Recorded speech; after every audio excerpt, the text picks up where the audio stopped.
Moviegoing is definitely back, with viewers flocking to franchise films that 1. Continue to roll out in the first sustained barrage of big new titles since COVID, and 2. Continue to do huge business as they stick around in theaters.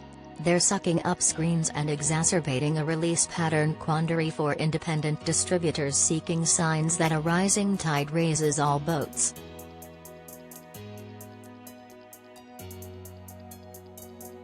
The widest specialty indie opening this week, Bleecker Street's Mr. Malcom's List, will gross $851,854 through Sunday and an estimated $1.03 million for the 4-day weekend on 1,384 screens, an estimated PSA of $745.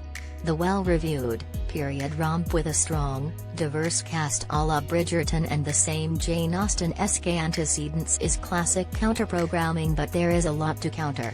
From Minions, the rise of Gru at #1 with a massive opening weekend, to Top Gun, Maverick at #2 and holding strong in Week 6, plus Elvis, Jurassic World Dominion, and Lightyear. Thor, Love and Thunder is coming next weekend.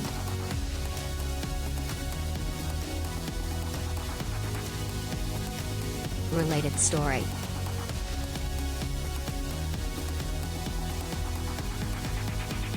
Indie recovery builds amid inflation, interest rate jitters, specialty preview.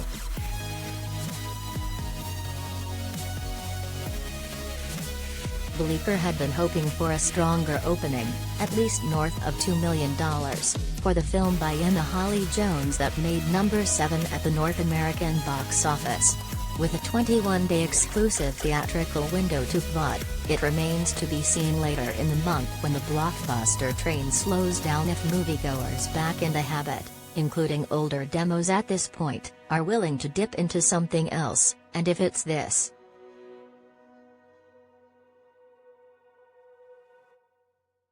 Meanwhile, indie distributors are searching for the right way to release films as the specialty/arthouse market struggles for a broader recovery. Roadside Attractions opened The Forgiven with Jessica Chastain on 124 screens. It reported a 3-day debut of $132,565 for a PTA of $1,069.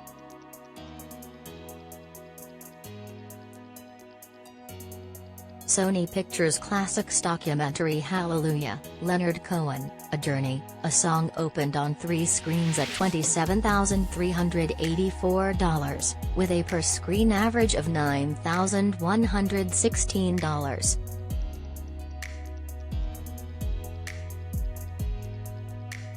And Oscilloscope Laboratories' Clara Sola grossed $6,120 on 1 screen.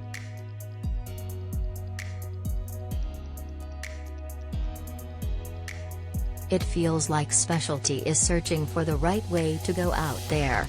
Platform, not to platform.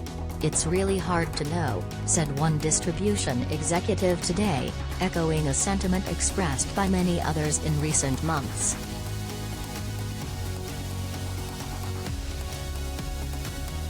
A notable specialty holdover is A24's Marcel the Shell with Shoes On, which grossed an estimated $258,438 for 3 days and an expected $307,739 for 4 days on 22 screens for a PTA of $13,988. The film will continue to expand in coming weeks.